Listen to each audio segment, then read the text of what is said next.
In the name of the Father, and of the Son, and of the Holy Spirit. Amen. O God, our Father, thank you for giving us Carlo, a life example for the young, and a message of love for everyone. You made him become enamored with your Son Jesus, making of the Eucharist his highway to heaven. You gave him Mary, as a most loving mother. And, with the Rosary, you made him a poet of her tenderness. Receive his prayer for us. Above all, gaze upon the poor, whom he loved and helped. Grant for me too, by his intercession, the grace that I need. And make our joy fulfilled, placing Carlo among the saints of your church, so that his smile may shine again for us in the glory of your name. O merciful God, who through the perils of the world protected blessed Pier Giorgio Frassati, and kept him pure of heart and ardent in charity, listen to our prayers. Through his intercession, grant us the courage to proclaim the gospel with the same spirit of joy and generosity. May we live our lives faithfully, as he did, in the service of the poor, and in love for the Eucharist and for your blessed Mother. We ask you, Lord, to glorify your servant Pier Giorgio, by granting us the grace we now ask through his intercession, especially our digital evangelization ministry. Through Christ our Lord. Amen. In the name of the Father, and of the Son, and of the Holy Spirit.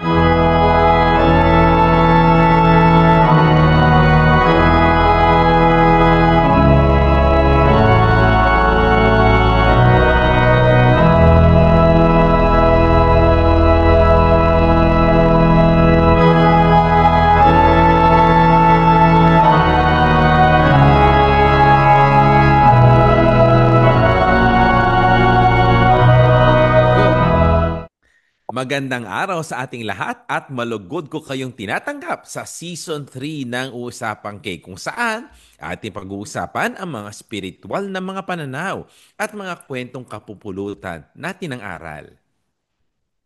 O sa mga kabataan ngayon, no, madalas nating marinig ang mga pangarap tungkol sa mga tagumpay, kasikatan, kaginhawaan. Ngunit may dalawang kabataan tayo na pinili ang ibang landas. Ito yung siguro makikita natin ito na sila ay makakanonize, no, ng simbahan.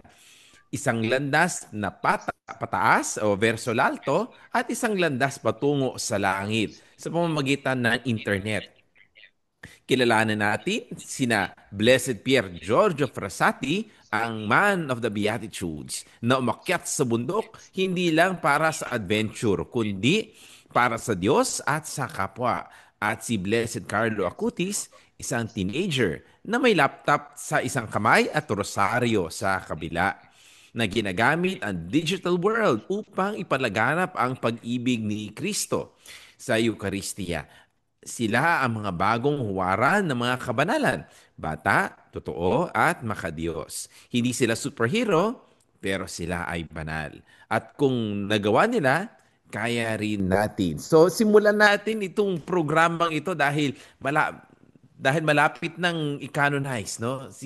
Ang dalawang santong ito ng Vatikano, ng ating Santo Papa, no? At si Blessed Pier Giorgio Frassati at Blessed Carlo Acutis. Pero simulan natin siguro kay Blessed Pier Giorgio Frassati, no? Ngayon, dito sa UST, meron tayong building dito, no? Ang tinatawag nating Frassati din, no? Blessed Pier Giorgio Frassati, na pinangalan natin na sa taong iyon.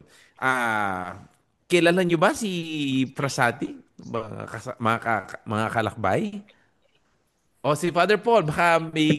Well, hindi ko maalala nung ating mga listeners, di ba, na ina-interview tayo dati na nagsulat tungkol kay Frassati, and I remember ito yung ating first full English episode, no? Kasi si Father Canadian nga ba siya, no? Si Father. So, he was promoting his book about Frassati. Yeah. Introduce our guest. Could you please introduce yourself, Father? Certainly. So my name is Father David Belushi.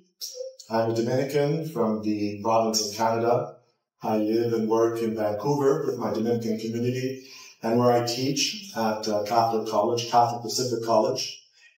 Your because he has a book, no? Because Yeah. he has a book. Father has a book. With the title of Pier Pier Giorgio Giorgio Frassati, Truth, Love, and Truth, Love, and Sacrifice. So we invited Father David, for him to explicate, or they should explain more clear to us who this Pier Giorgio Frassati. Yan. So, ako, yun din, hindi ko siya talaga kilala, not until, yun nga, no, pinangalan ng UST yung isang building sa kanya.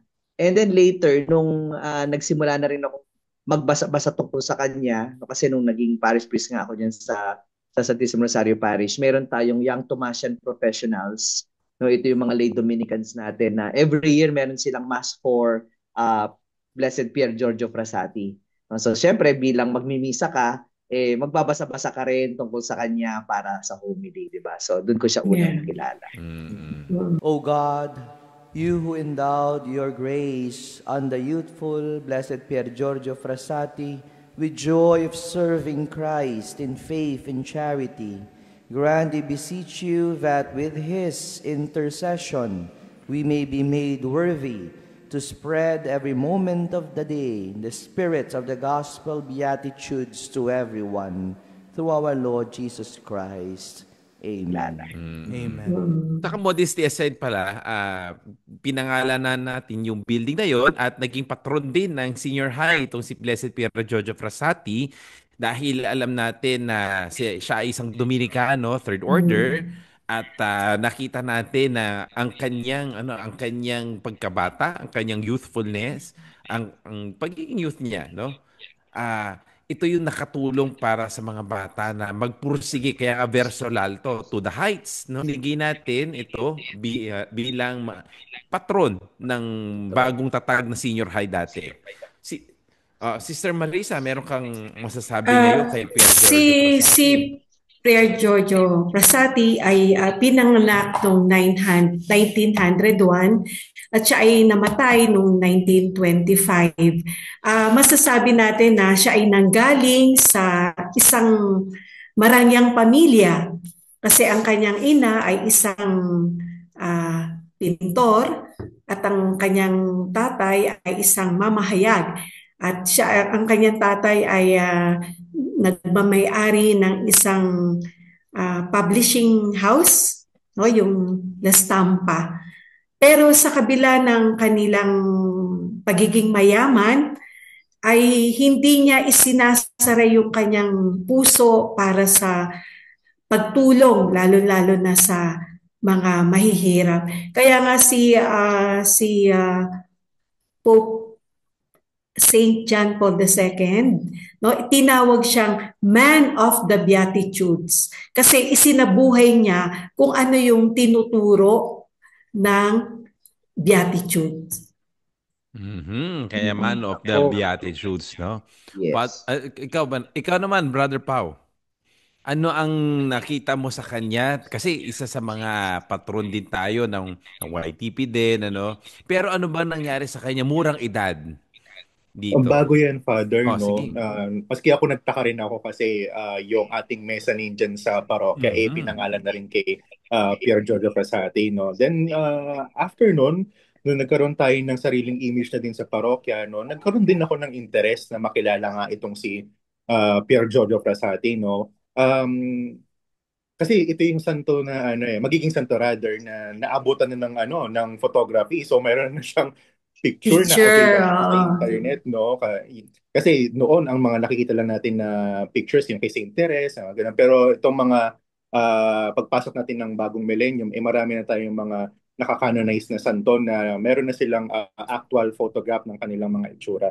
So balik tayo doon sa kwento ni Blessed Pier Giorgio, no? So yun nga, nabanggit nga ni Sister, galing siya sa marangyang pamilya.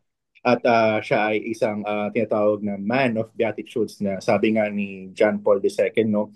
Pero ang pagkakakilala ko dito kay Blessed Pier Giorgio, no? Ordinaryo lang talaga siyang bata, no? Na payo siya, paladasal siya, pero average student siya.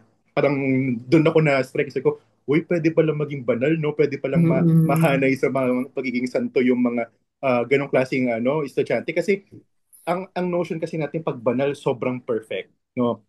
Na parang hindi sila nagkaroon ng problema sa study nila, na everything is so smooth, no? So smooth running yung kwento nila sa buhay. Pero nung binasa ko yung kwento ni Pier Giorgio, wow, average student lang siya. Tapos ano pa siya, yung mahilig sa practical joke. Yung striking niya na Joker. parang Joker, palabiro. May sense of humor May sense siya. of humor na Yeah. wala pa akong nababasang kwento ng santo na may ganun. Lately lang, yung kay Saint Teresa of Avila na may ganun siyang humor na may pagkasoblata siya and all. Pero ito kasi, yung connection niya dun sa sa mga tao, very normal kung ano yung ginagawa din natin presently, no? Sa mga kaibigan natin, kung paano tayo makitungo, paano tayo makipag-joke, paano tayo makipagrelasyon. Same lang din sa ginagawa niya and yet, no?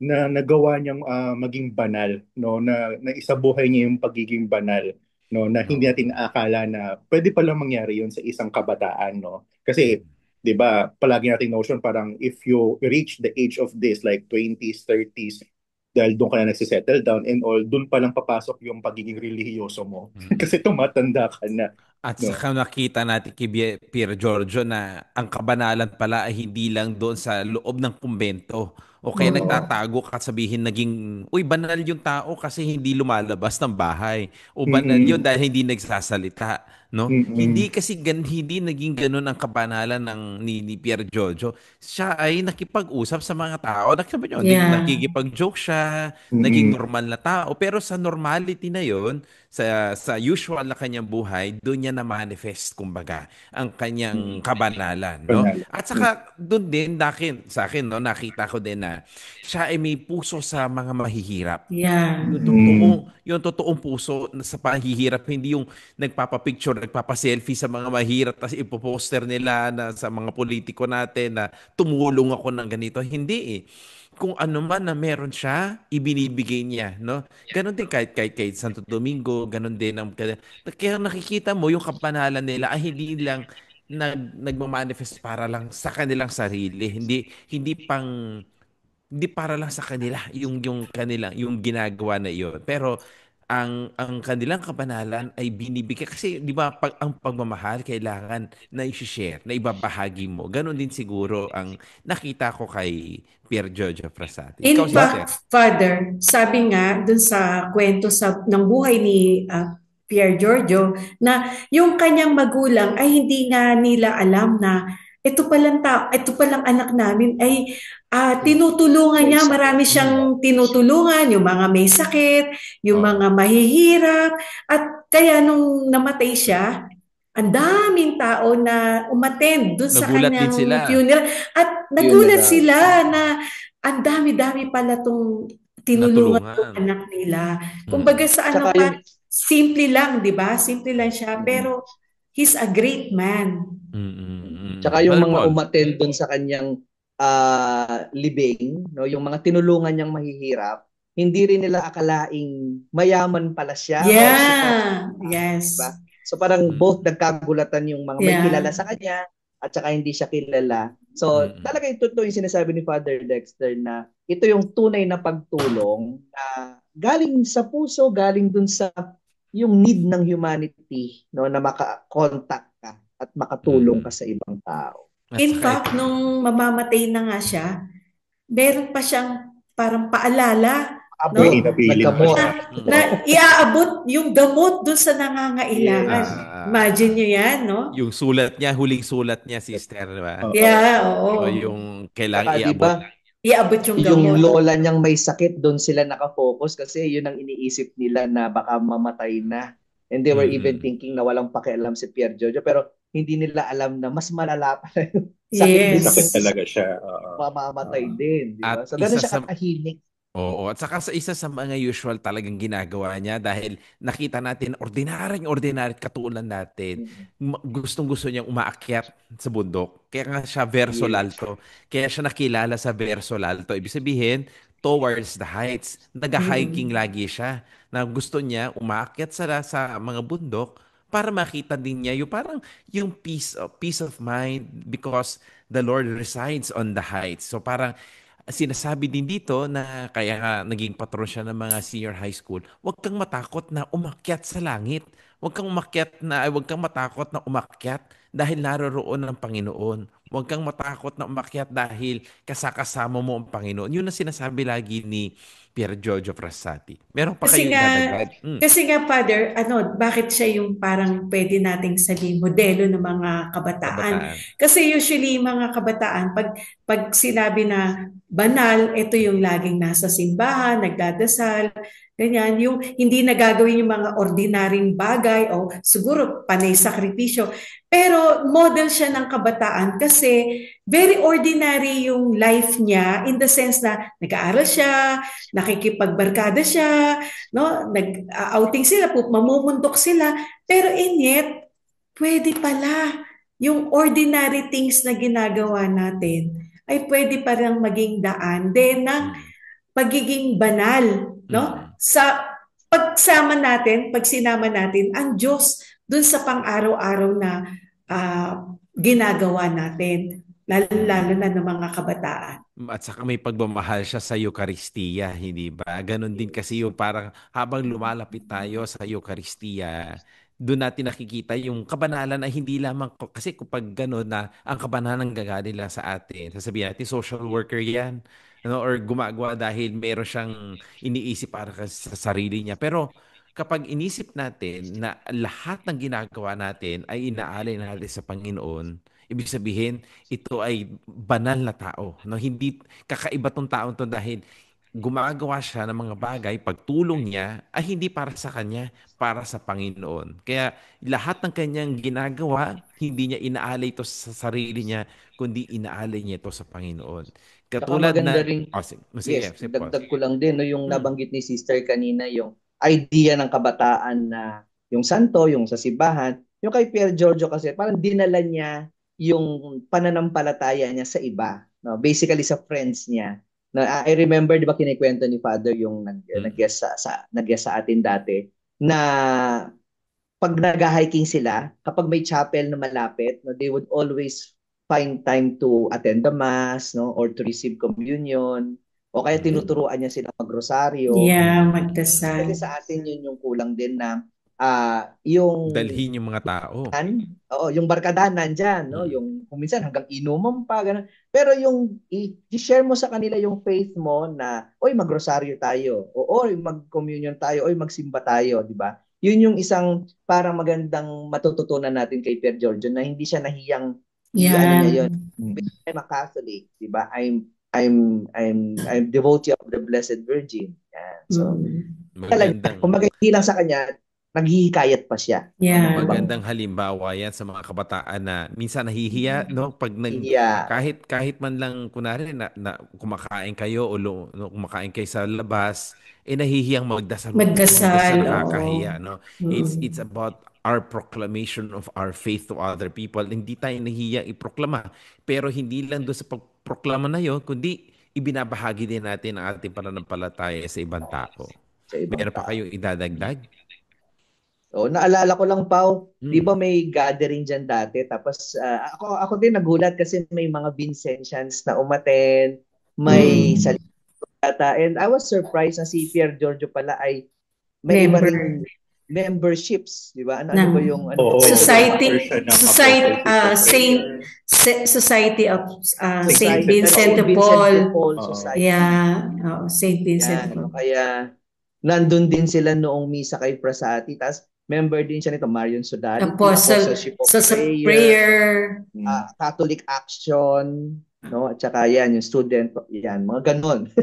Very busy siya. Very active kasi siya. Very active. Oo. Nasa sports siya, no? Mountaineering. Yan. Pag na-canonize siya, hindi lang Dominicans yung masaya, no? Pati Vincentians. Yeah. Jesuit, I think sa Jesuit college siya nag-aral din, di ba? So, maraming influences. Tsaka dagdag ko lang din doon, no? Bukod sa champion siya sa pagpapalaganap ng ating faith, no? Champion din siya when it comes to fighting for the human rights, fighting for dignity, no? Kasi yun yung mga sinalihan yung mga yung mga may political society, no? So dahil ang ano niya is ang focus niya is yung mga mahihirap. So lahat ng problema ng mga mahihirap talagang pinaglalaban niya yon. Yeah. Tama yan. Tama. Ang kwento ng buhay ng ating kapatid ay ang pagsusumikap patungo sa tuktok at patuloy na pag-asa na sa ating pagsusumikap, tayo'y mapabanal. Kaya nga po, sa kanya pong talambuhay, ang kanya pong motto, verso l'alto, towards the top. Dahil siya po ay isang mountain climber, maliksi, malakas, magaling, atleta. Pero kailangan pa po ba natin na umakyat sa mga bundok para maranasan natin yung pagsusumikap patungo sa tuktok ng kabanalan natin? At pinapaalala sa atin ng ating kapatid na sa ordinaryong bagay, na sa mga simpleng gawa, pwede tayong maging banal. Kaya't ang hamon para sa atin, para makamit ang tuktok, ay hindi na natin kailangan umakyat ng bundok, kundi pabanalin ang ordinaryo, ang simpleng gawa na magdadala sa atin kay Kristo. Because Jesus Christ is the supreme. Jesus Christ is the highest. At siya mismo ang pinagsusumikapang abutin ng ating kapatid. Pero itinuturo niya ito na kaya natin itong abutin kapag ating papabanalin ang ordinaryo at simpleng gawa na magdadala sa atin patungo sa ating Panginoong Hesukristo. At papaano? Ang ating kapatid, minamahal palagi ang Eukaristiya.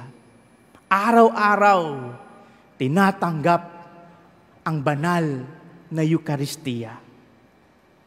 Paano natin makakamit ang tuktok na si Jesus? Receive the Eucharist. Ang simbahang itinatag ng ating Panginoon na nakatayo sa pundasyon ng mga apostol, ang tagapangasiwa at tagapangalaga ng sakramentong ibinigay sa atin ng ating Panginoon. And the Eucharist is the source and summit of our Christian life.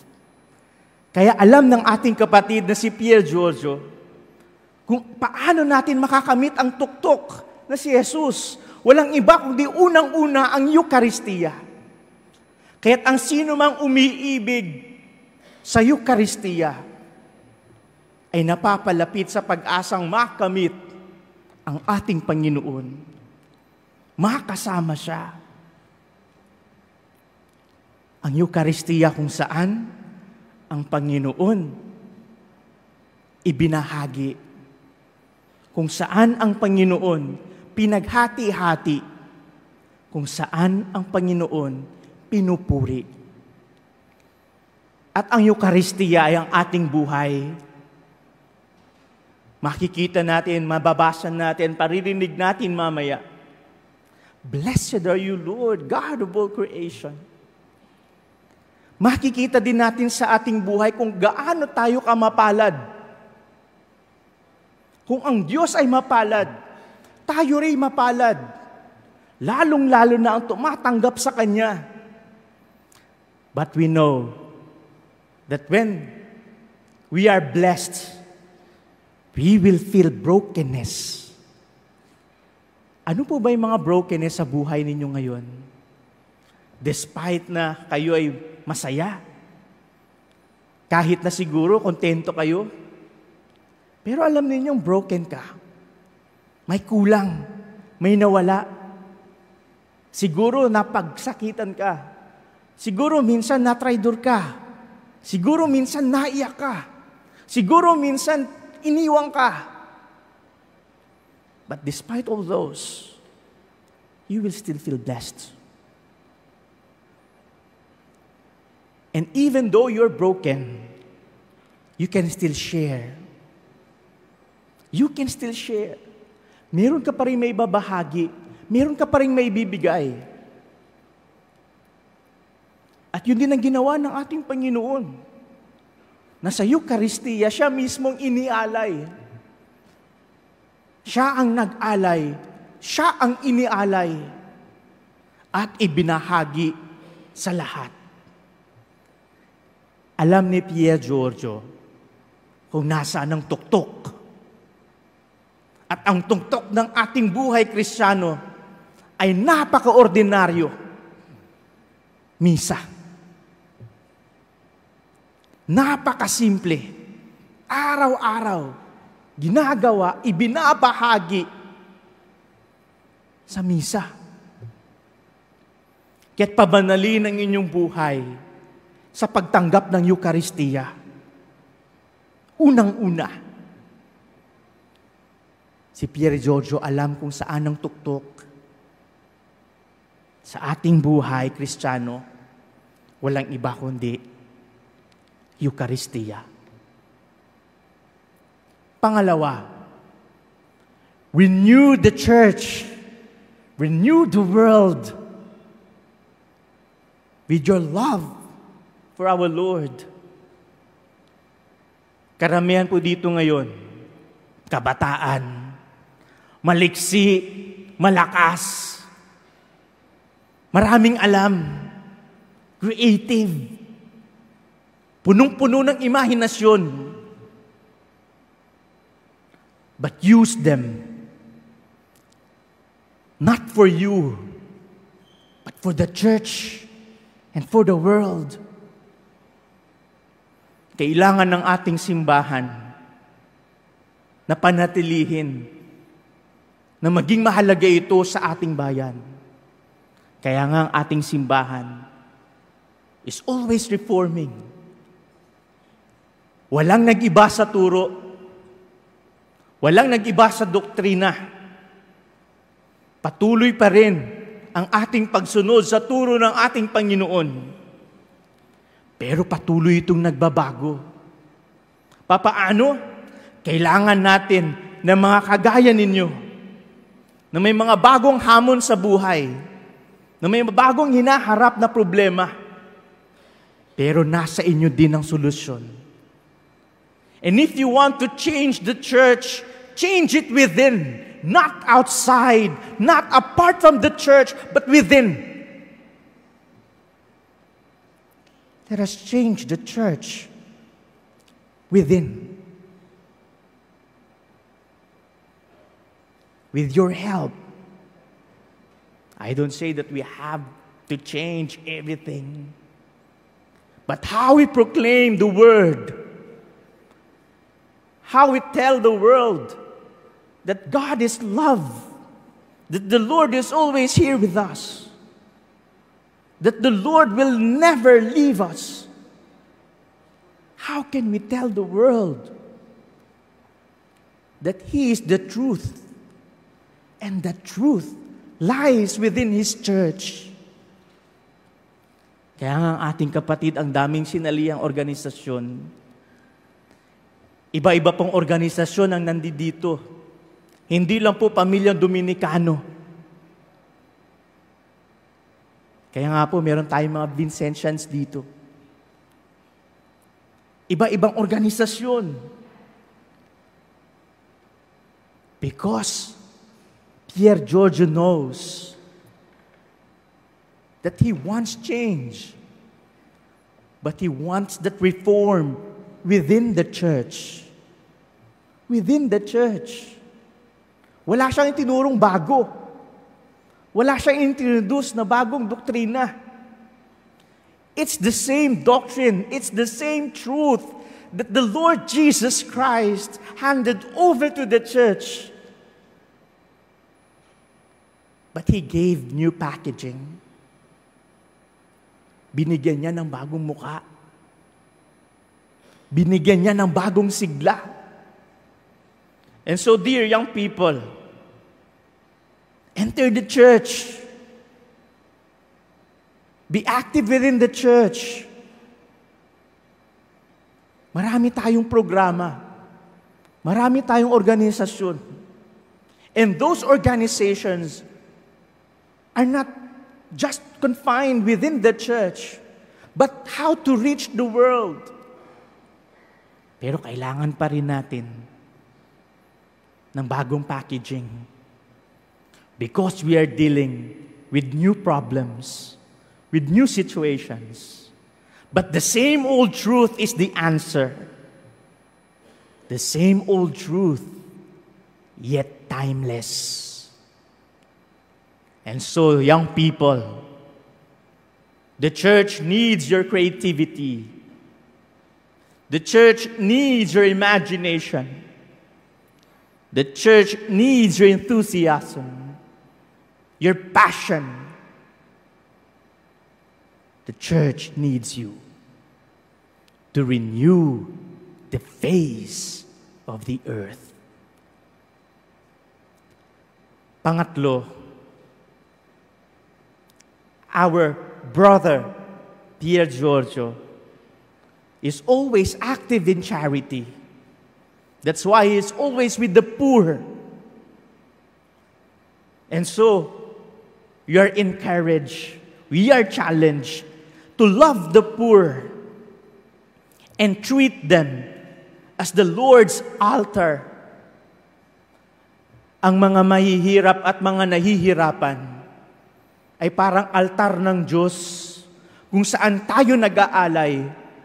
Kaya't sa tuwing tayo tumutulong, tayo nagbibigay, tayo nag-aaruga ng mga nahihirapan at mahihirap, we do it unto the Lord. The Lord says, whatever you do to the least of my brethren, you do it unto me. And so treat everyone who are poor, especially those who are in need, as the Lord's altar, where you bring your gifts, where you offer your gifts. It is like offering to the Lord, and they are the Lord's altar. Treat them with kindness and charity.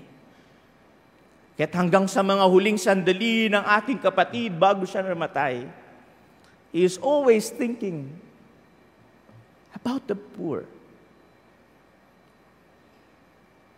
Kaya nga lahat ng ating ginagawa ay sana para sa mga nahihirapan.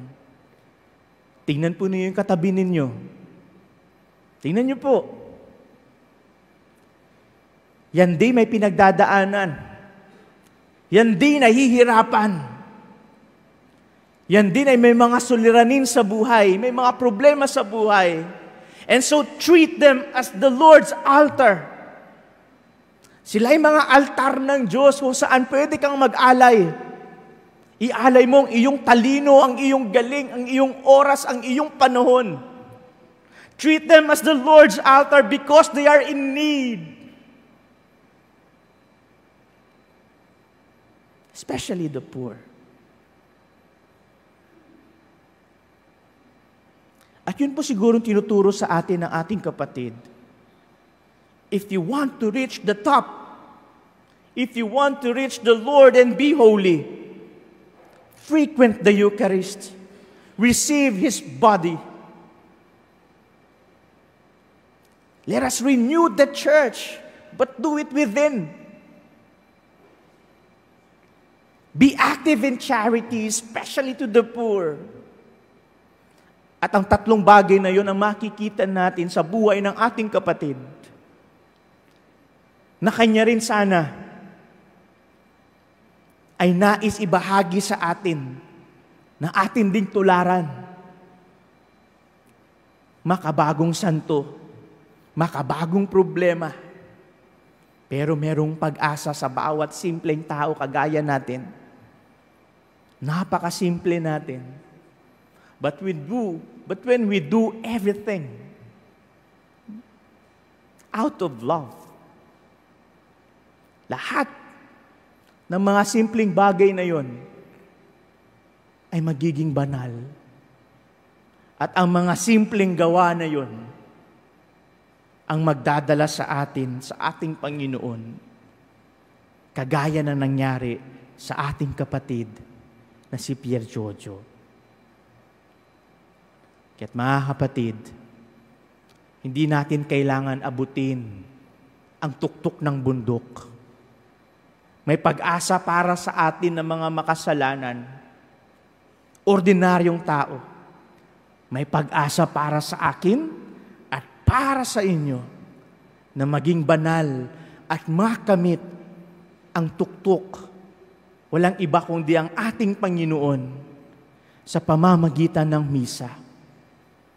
Sa pamamagitan ng pagbabago sa ating simbahan, sa ating pamayanan, sa pamamagitan ng ating pag-ibig at awa sa mga mahihirap at nahihirapan. Blessed Pier Giorgio Frassati, pray for us.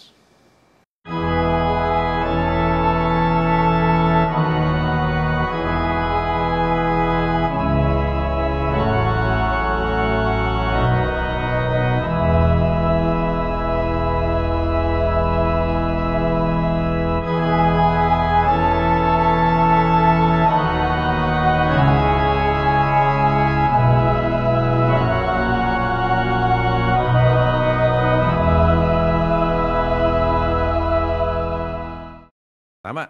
So dumako naman tayo sa ating pangalawang santo, na magiging santo, si Blessed Carlo Acuti. So mauna ako, kasi noong nandun ako sa Roma, nag-aral ako, sinama ako ni Father Winston doon sa kanyang puntod. Hindi ko siya kilala. Si Father Winston pinakilala ko. Ito sabi niya, servant of God, no? Puntahan natin yung kanyang puntod, ito magiging santo. So nagdasal kami ni Father Winston doon sa bundok, no? At sabi ko nga, magiging santo kaya ito, no? Kasi hindi ko pa rin siya nakikita, pero habang kinukwento ni Father Winston ang kanyang naging buhay, ay siguro nga talagang magiging santo ito.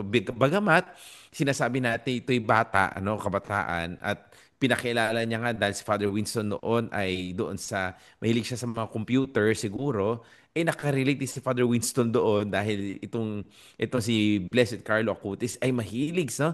Mahilig sa computer. Ito ay isang millennial. Tama ba? Yeah. Isang millennial, very techy, no? Kaya kakaiba yung kanyang imahen dahil hindi siya ordinaryong santo na makikita mo na may halo na nakasuot ng garb, no?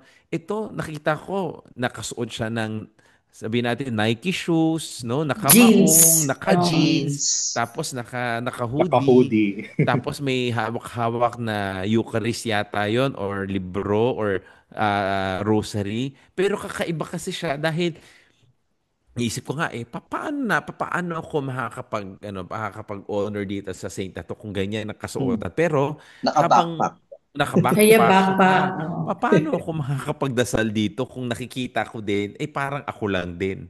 Pero habang kinikilala ko pala yung kanyang buhay, ay doon mo makikilala, ay, ordinaryong tao, katulad ni Frassati, ordinaryong taong to na pwede kong sundan ang kanyang mga yapak.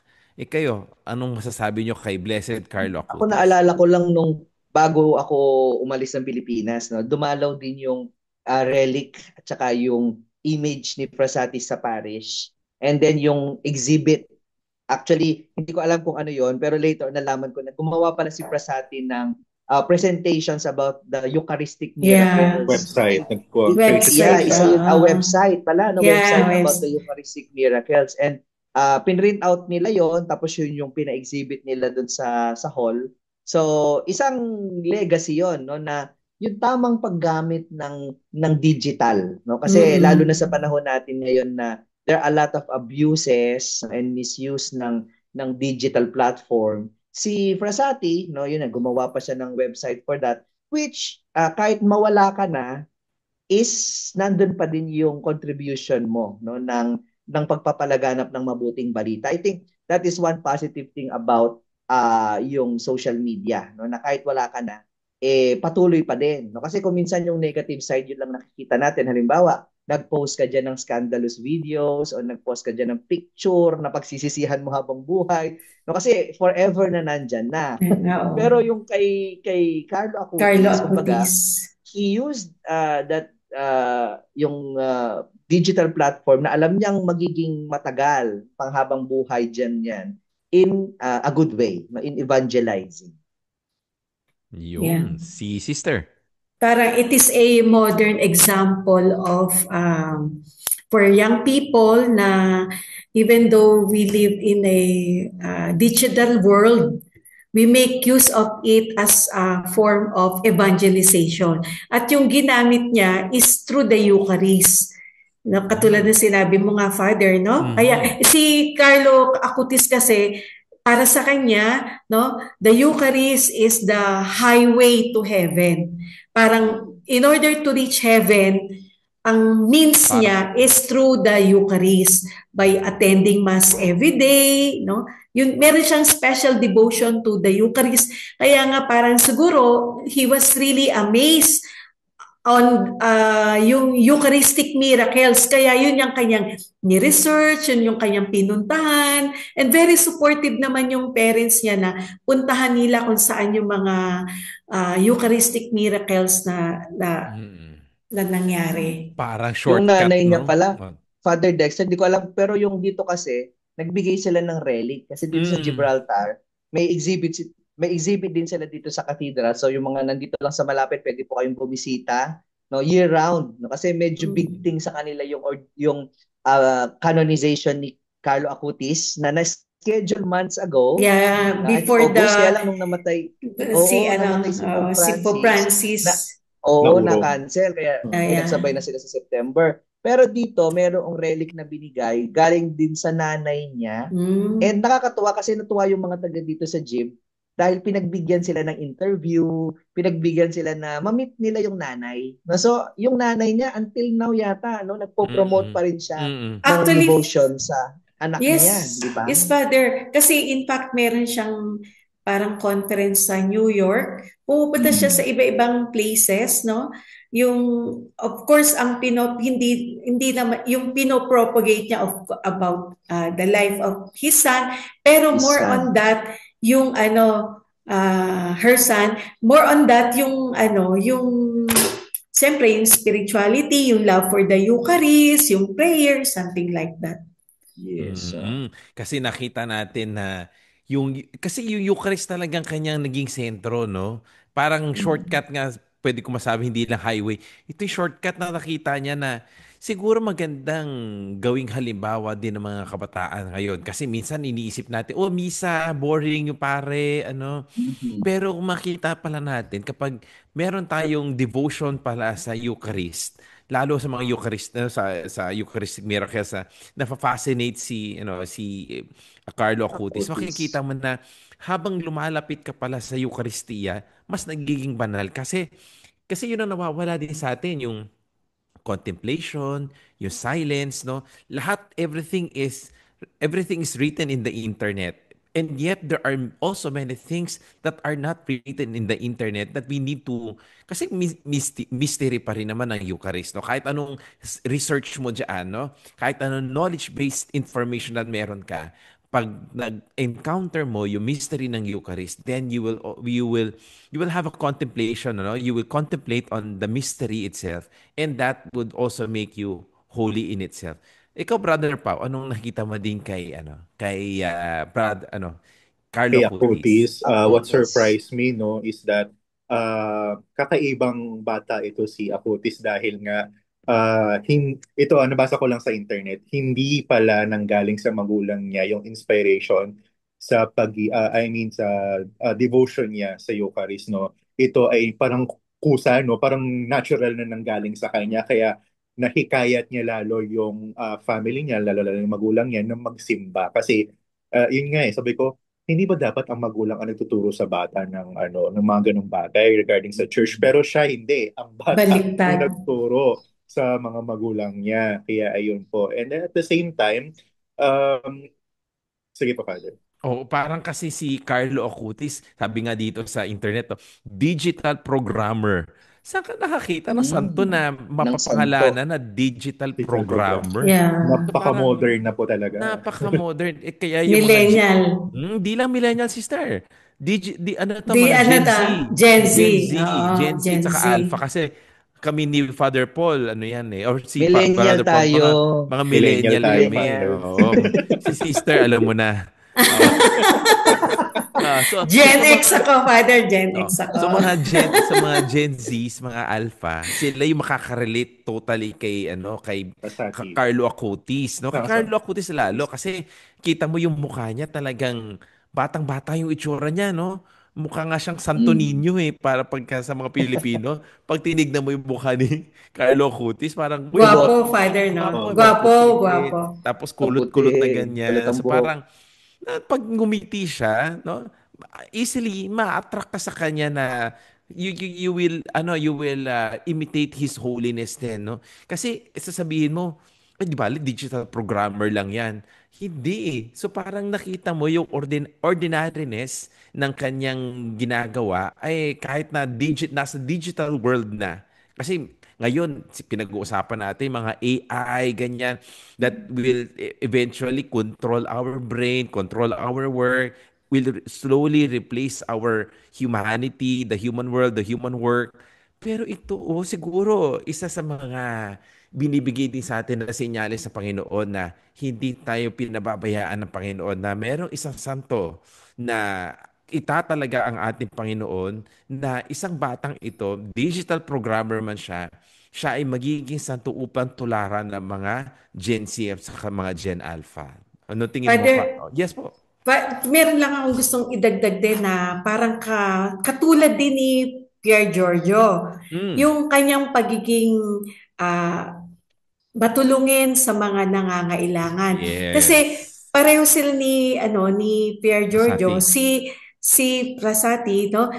Na si Carlo Acutis din, galing din sa marangyang pamilya.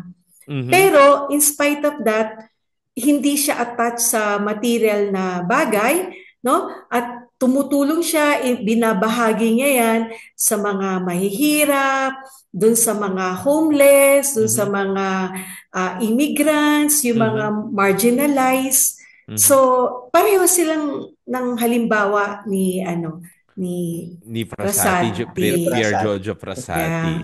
Ikaw Pwede naman, ako mag-state ng fact. of course. Pwede mag-state ng fact. So, ngayon lang mangyayari ulito no, sa ating panahon na makakasaksi tayo na may makakanonize na sobrang bilis lang.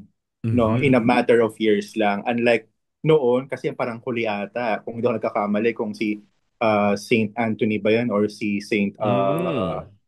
yung Agustinian, yung Tolentino, yun. Took them centuries, ha? Iba pa, Last Opo, Tolentino. iba centuries. centuries ang binibilang, pero ito ang bilis lang, no?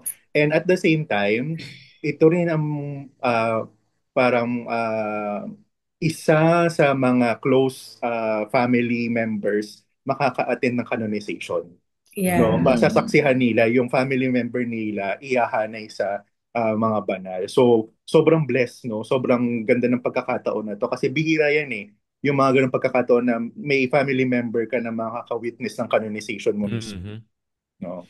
At bukod Correct. pala sa Eucharistia, meron siyang devotion din pala sa Santo Rosario. Yes po. Ibig sabihin pala talaga ang Eucharistia at Rosario hindi sila magkakahiwalay. pwedeng ipaghiwalay.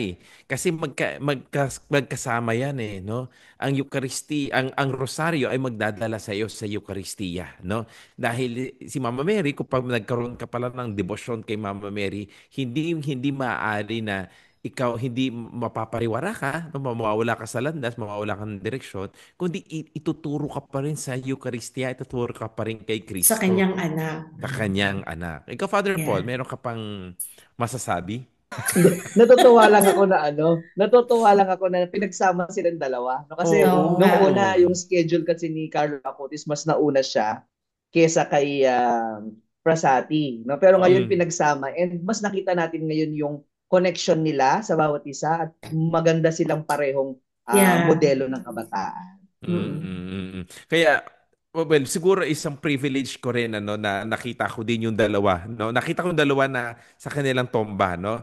Sa kay Frassati doon sa dito sa Torino, sa Turin, Turin. at saka dito kay Carlo Acutis doon sa Assisi, no? Assisi. Siguro blessed din ako dahil nakausap ko sila sa pamamagitan ng panalangin, no?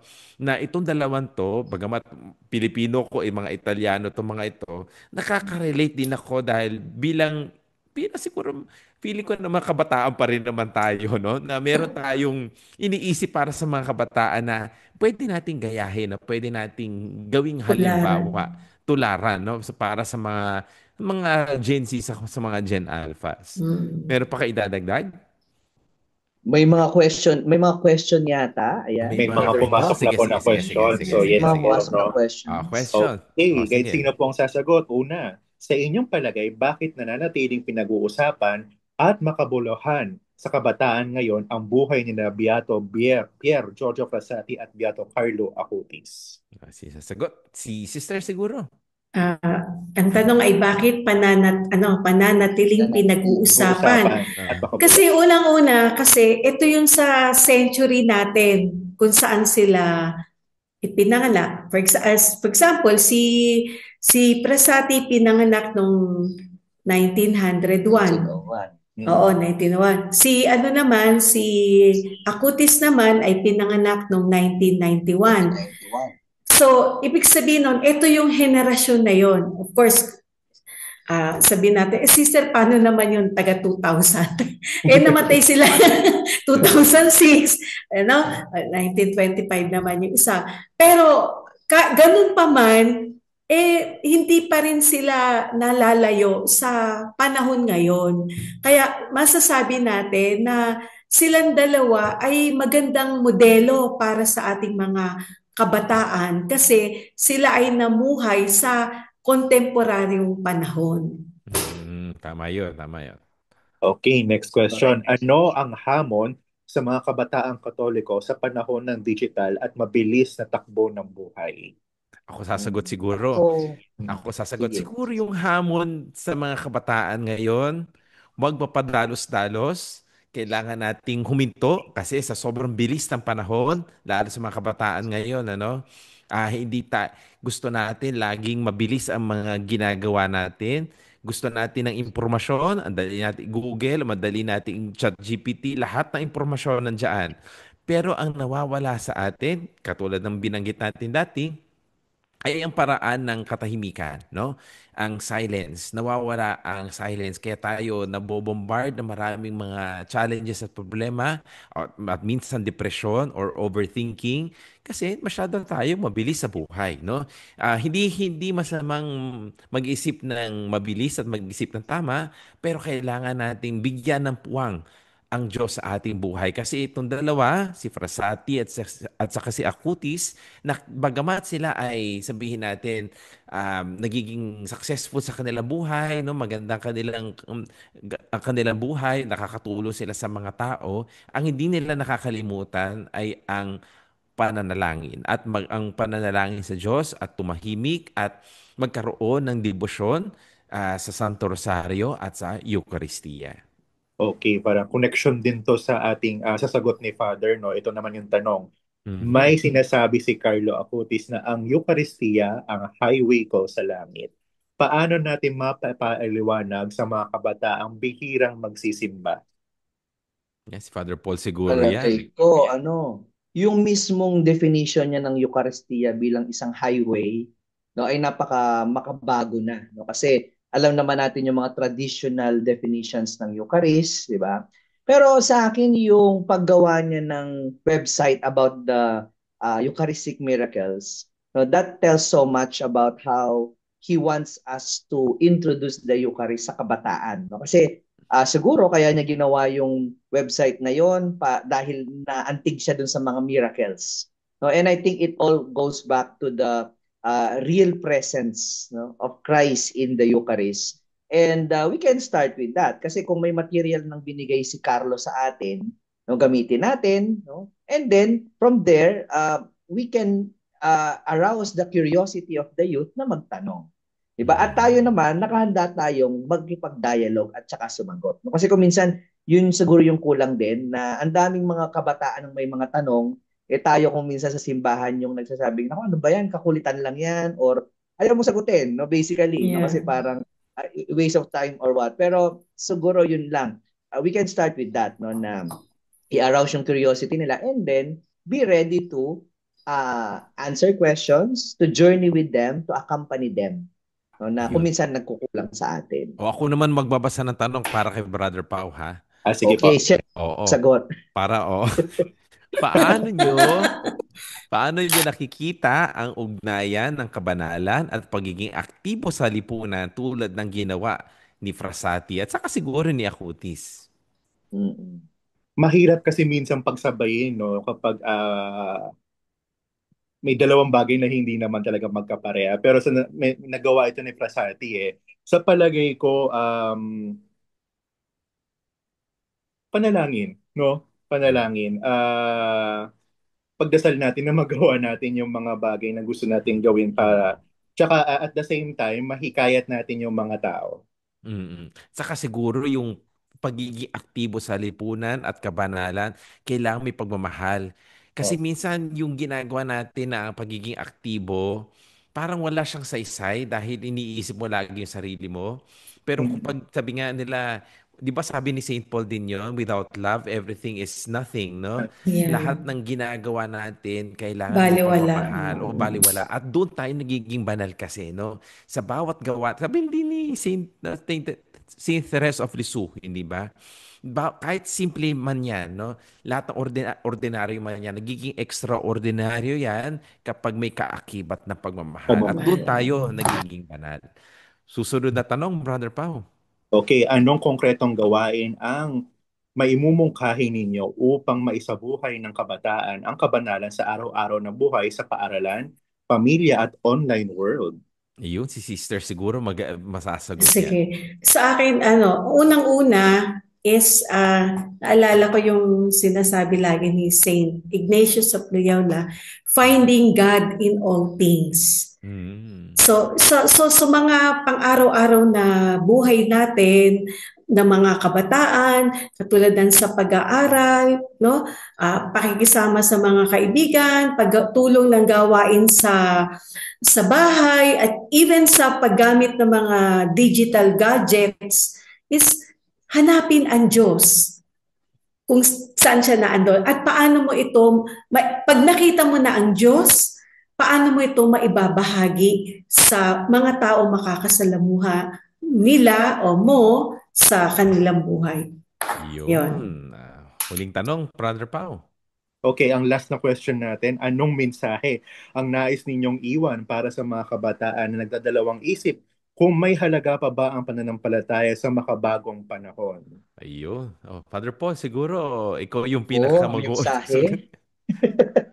Anong mensahe sa kabataan? Hindi kasi sa mga kabataan na naghahanap ng purpose, 'di ba, ng meaning sa buhay, kung minsan nabubor na sa mga pangyayari sa kanilang buhay, hindi masamang mag-try ng spirituality, no? Hindi masamang I mean, if you have tried everything, no? Ito isang bagay na baka hindi mo pa natatry, and baka dito mo mahanap yung hinahanap mong kaligayahan, yung hinahanap mong peace of mind, na yung hinahanap mong purpose, no, ng buhay mo. Yan. So, try the faith.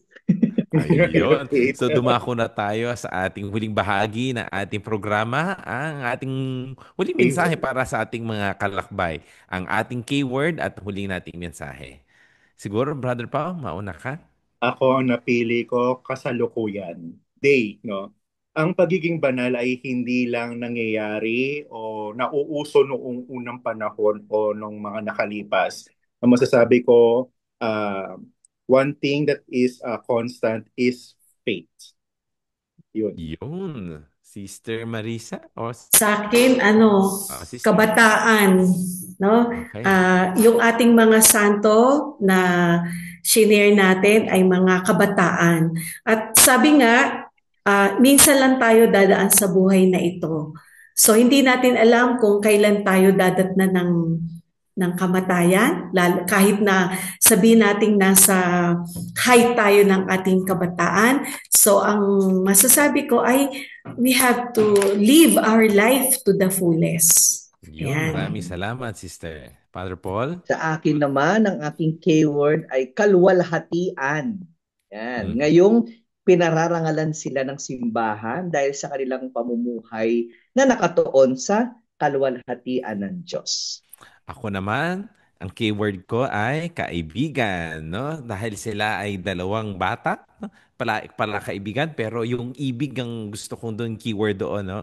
Kaibigan. So yung ibig na iyon ay may pagmamahal, no? Pagmamahal, hindi nawala ang pag-ibig nila sa mga kapwa-tao nila. Bagamat yung kanilang kabanalan ay hindi lang para sa kanila, not only for their own sake, but they are able to share this holiness to other people through love. Lahat ng ginagawa nila, sabi nga ng ating Panginoon, ang pagmamahal ay hindi lang pagmamahalan sa Diyos, kundi pagmamahal din sa ating kapwa. Kaya yung pakikipagkaibigan nila hindi lang sa Diyos na, no, kanilang kabanalan, kundi ang pakikipagkaibigan ang nagdala sa kanila sa kabanalan. So maraming salamat, Brother Pao, Sister Marisa, Father Paul, at maraming salamat sa ating mga kalakbay at magkikita-kita tayo muli sa susunod na edisyon ng Usapang